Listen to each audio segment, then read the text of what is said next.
Method study के दौरान ये एक अच्छा मेथड है, डिकॉर्नल मेथड। इसमें ये होता है कि आप एक पेपर उठाएं जब आप स्टडी कर रहे हैं और उस पेपर को आप 3 हिस्सों में डिवाइड कीजिए। आप राइट साइड पे जो है एक छोटा सा कॉलम बनाएं और उस कॉलम में आप अपनी क्वेरीज, आप अपने क्वेश्चंस नोट कर लें जो भी आप स्टडी कर रहे हैं, वो आपने एक कॉलम में ऐड कर दिए। और फिर दूसरा कॉलम बनाएं जहाँ पे आप नोट्स लिखें,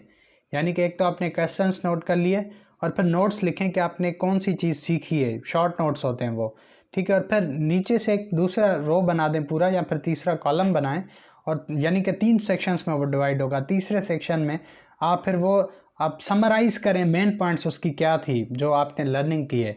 अच्छा, इस मेथड से आपको हेल्प हो जाएगी किसी भी चीज़ को ज़्यादा अच्छे तरीके से अंडरस्टैंड करने के लिए, क्योंकि जब आप उसको फिर इस मेथड से, दी कॉर्नल मेथड से जब आप इसको सेक्शन में डिवाइड करके आप अपनी लर्निंग को लिखेंगे तो ये फिर लॉन्ग टर्म के लिए आपकी मेमोरी में सेव हो जाएगी और आपको आगे चल के फिर मज़ीद ये हेल्प कर सकती है इसको फिर रिकॉल करने के लिए। एक तो आपके माइंड में चली गई है, वहाँ से कभी भी रिकॉल हो सकती है जब आप कहीं पे डिस्कस कर रहे हैं। दूसरा, जब आपको उसी लर्निंग को, उसी टॉपिक को, उसी सब्जेक्ट को, उसी बुक को रिव्यू करना है तो आप इस मेथड से, रिकॉर्नल मेथड के थ्रू आप उसको जल्दी से रिकॉल करा सकते हैं कि मैंने जब ये पढ़ा था तो ये क्वेश्चंस राइज हुए थे और इसके शॉर्ट नोट्स मैंने ये लिखे थे और समराइज़ करके मैंने ये पॉइंट्स रखी थी।